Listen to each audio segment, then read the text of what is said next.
one of the moments in ABBA that really hits ABBA. One of the moments in Muriel's wedding. There's this combination of this dance routine happening, and then these girls just like look at each other and they're like fighting. Tim Sims. She's making him tea, and as they walk out of the kitchen, he goes to go in her bedroom, and then she sort of veers off to the lounge, and he's like, oh, yes. That's rude. Hey, welcome to ScreenTime. On this channel, we rewatch movies, play games from our past, and see how we feel about them now, or watch new content. Yeah. And before we start this week's one, I just want to say a big thank you to our subscribers. Oh yeah. We are a very new channel. Yes, very new. And I just want to say that we really appreciate the follow. Yeah. We see you. Yeah. And we just want to let you know that we appreciate every single one of you for listening to our chit chat. Thank you. Yes. Thank you very much. Thank you so much. So Lou, what did we watch this week? So, Sid, this week we watched Muriel's Wedding. We did.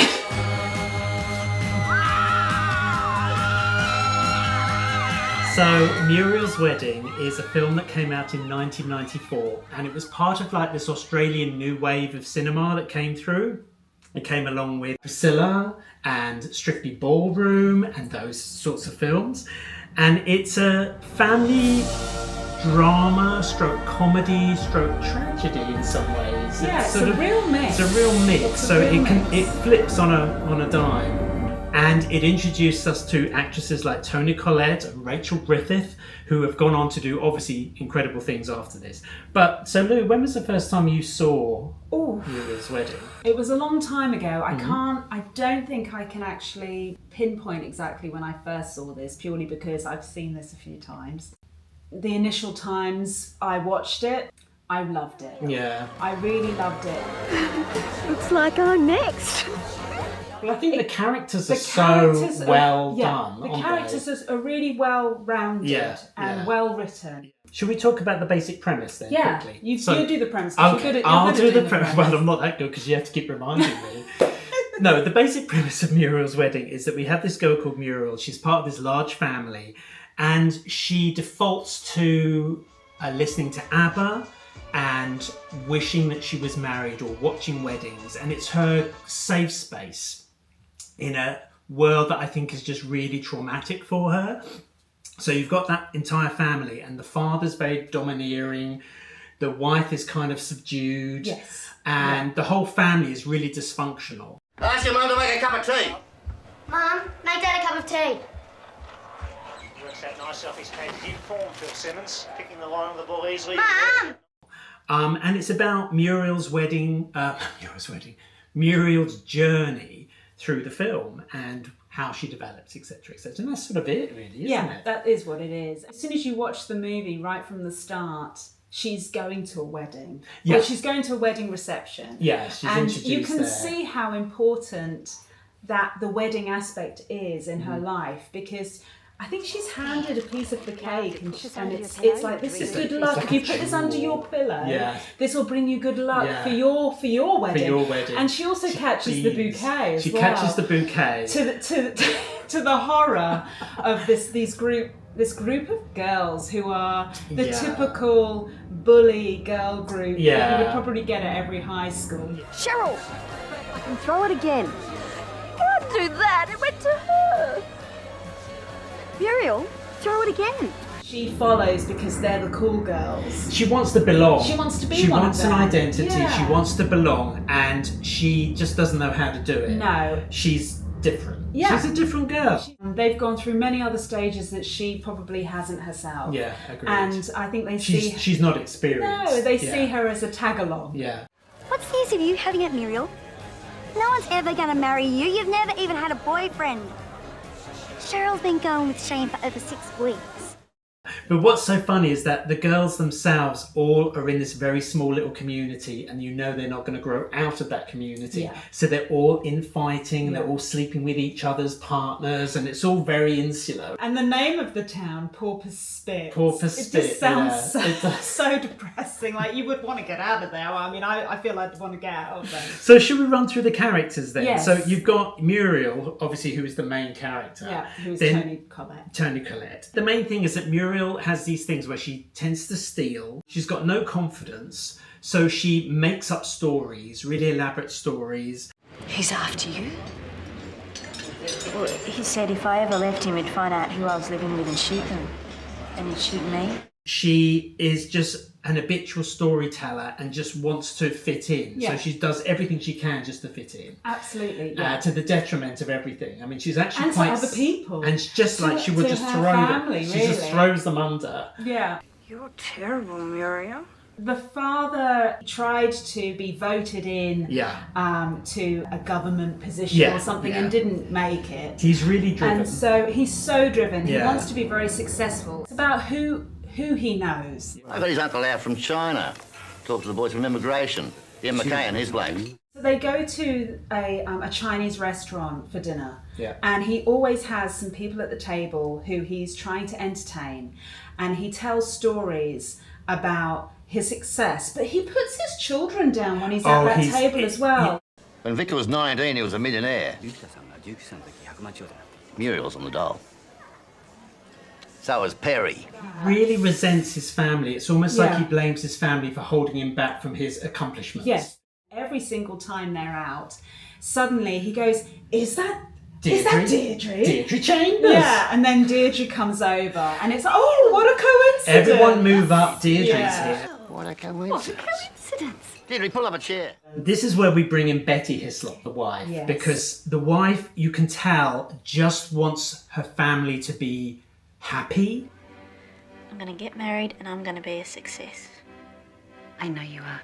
When she's hearing her husband brag, she's got a smile on her face. She's like so proud of him. Yeah. But then automatically, as soon as he goes, oh, is that Deirdre coming? Her face just drops. She knows what's going on. What's sad about the mum is that she'll do anything to protect the children. Yes, she does.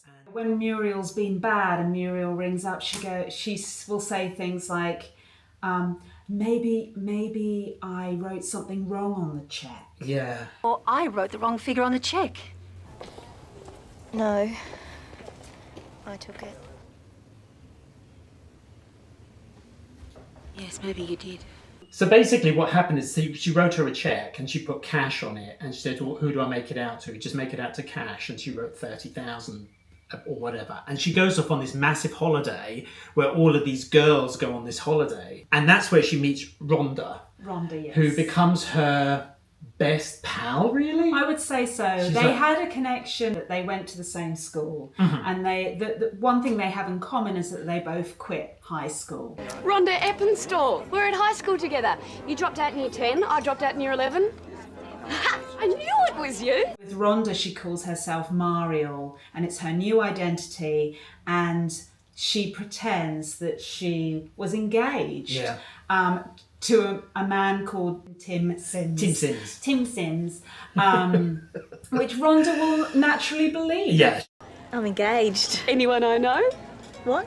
Who? Tim. Who? What? Tim who?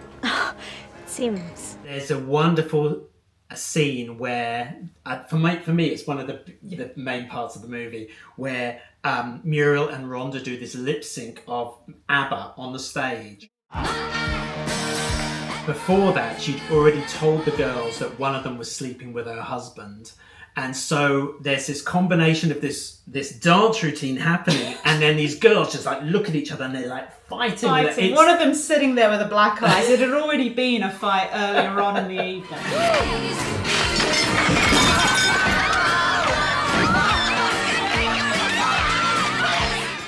Rhonda and Muriel team together and they decide let's share an apartment. They go to Sydney.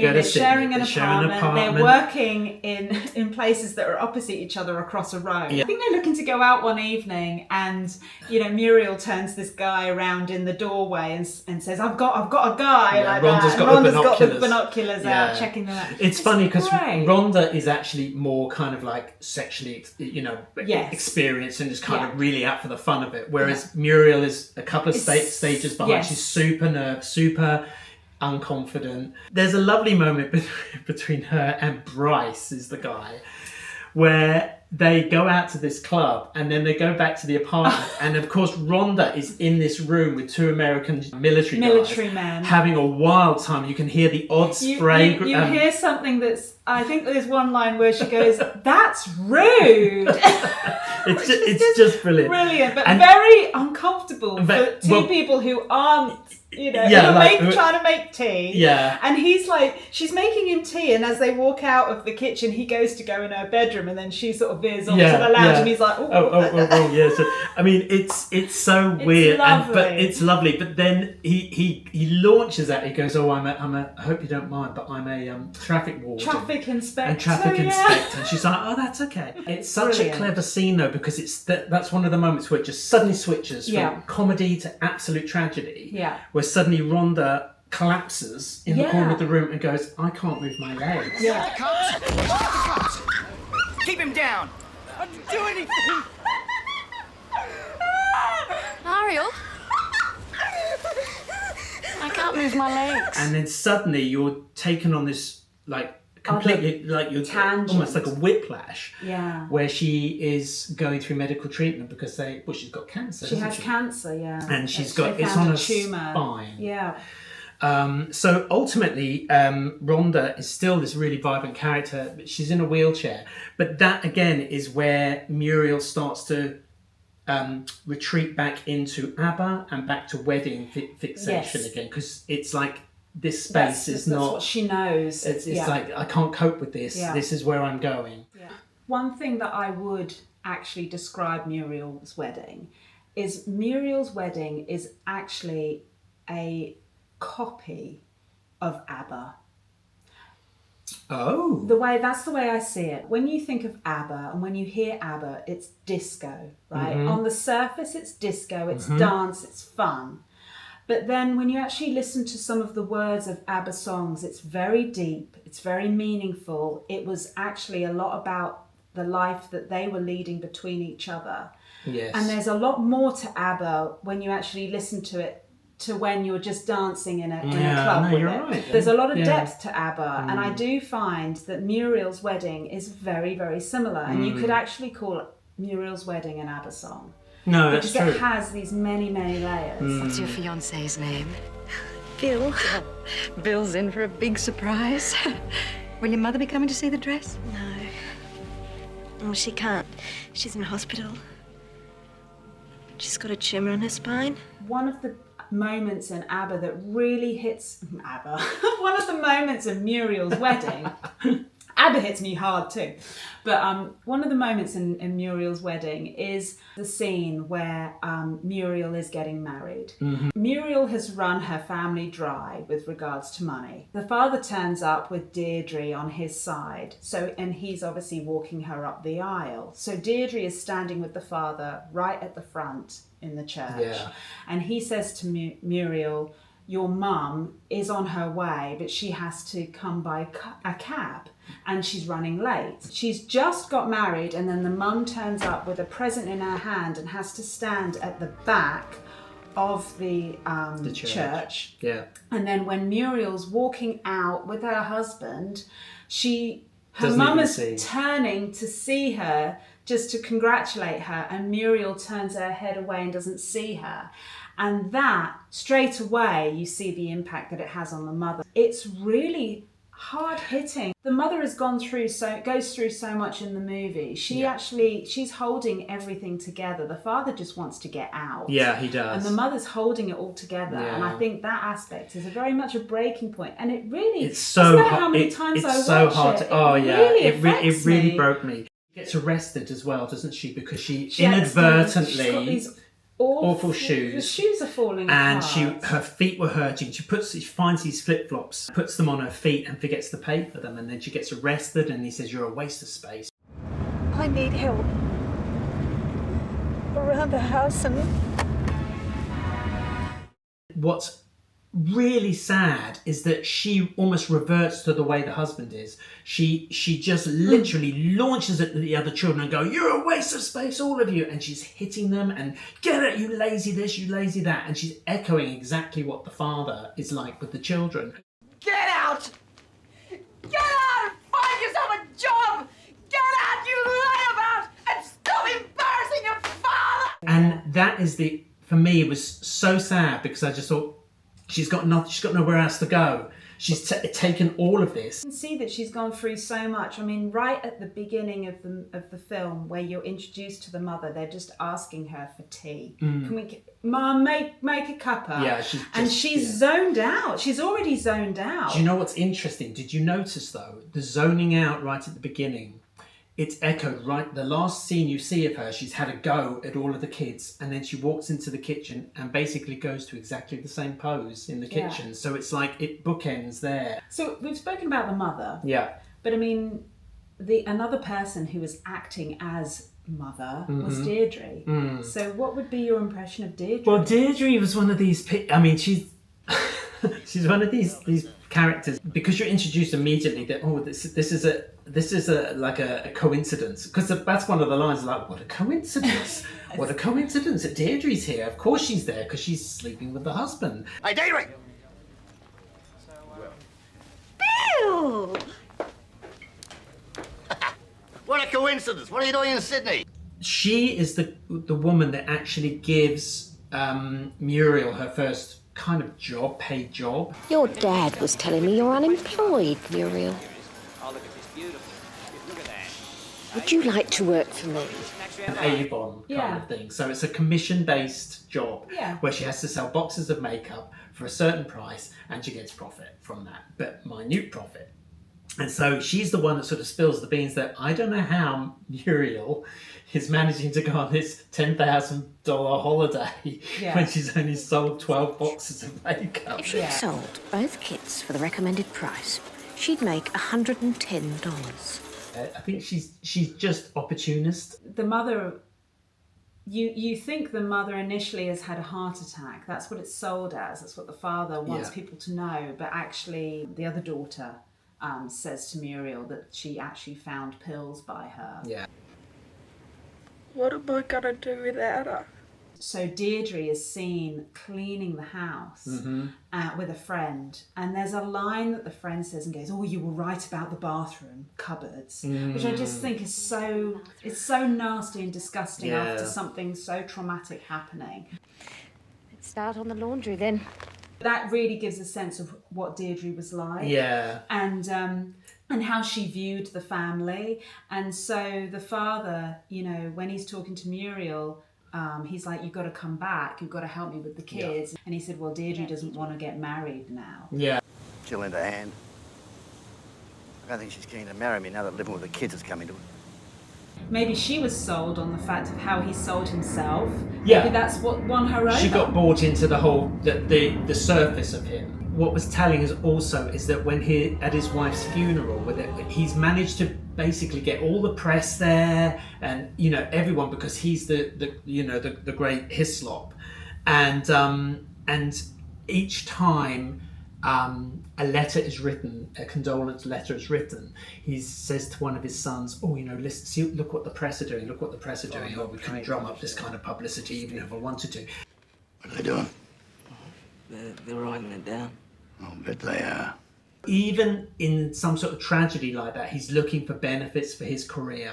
And it's just horrific. He's a difficult character to assess, really, but it's just, you know that there's real resentment there, and he just didn't want a family. The trouble is he kind of ended up putting himself in that position, because if you put people down so much, people don't feel that they can achieve. Yeah. And I think that's pretty much what happened with that family. Yeah. You could see one of the sons running out and doing rugby in the garden, and he's like, oh, stop that nonsense, or whatever. Yeah. But actually, maybe it would be a case of a younger age encouraging something like that. Yeah. One of the things that Muriel says in the show, I'm sounding like you, in the movie, is she says to Rhonda that she's just like her father. Would you agree with that? There's traits, I think there's traits, but I think her journey over the film, I think when she finally comes around and she realises, because there's some bits that she does to Rhonda, and I think it's purely, she's very self-centered. She's very like, it's me, I'm getting married, it's my day, look at the girls, they're all kind of jealous of me now. And us have been friends for years. We went to Hibiscus Island together. Oh, I like sisters. She's my best friend. I tell her everything. You look so young. I was but then she has... the press was there. And the press was there. She had a big news story. But then the realisation... What's funny is that after she's married and she's living in that apartment with this really good-looking guy, he's down there having a swim. And after a couple of weeks, she's just in her bedroom rewatching videos of her wedding again. So she's again retreating back into that world. And then when she comes back to Pauper Spit, she knows that her best life is with Rhonda. Yeah. Rhonda is what the two of them together are like a powerhouse. And there's a fabulous scene where she comes into the house and Rhonda's mother says, you can't just come storming in here and take her back to Sydney. And Rhonda's like, sod you. I'm going. Yeah. Yes, she can. Sorry, Mum, you know I love you, but you drive me crazy. And you three, what a bunch of... Because she's stuck with the she's girls stuck from with the all of school these as girls, well, and they're all like, and they're like, we'll push her pushing her around and stuff. around. It's just, you know, there is a really lovely lift at the end of it, particularly their farewell to the city and the town and everything. It's a really lovely film. Yeah, it's a really lovely film, and I think that's why I go back to visit it. I haven't seen it for, I must admit, I probably haven't seen it for about 6 years. I used to watch it a lot.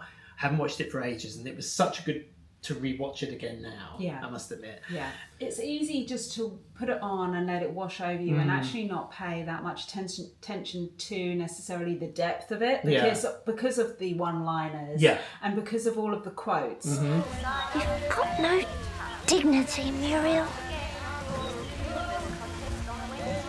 So if you've seen it quite a lot, you could have it on in the background, Yeah. and you could still sort of laugh at the sort of one-liners. At the fun bits, yeah. But then actually, when you sit down and you look at the acting and how they, the dynamics between the characters, you can feel it a lot more. And Absolutely. And I think that's why it's a good one. Yeah. So, I mean, if you haven't watched Muriel's Wedding, maybe give it a go. It's an older film, it's 1994, but give it a go and tell us what you think. I mean, I mean, what's your score for it? I would give probably Muriel an 8, I think. Yeah, I would give it an 8 as well, because it's got so much rewatch value. And it's definitely a way to explore then these other Australian movies that came out around about the same time. So Absolutely. Yeah, I mean, give us your comments, anything that we've missed, any other points that you think, you know, that are relevant with this.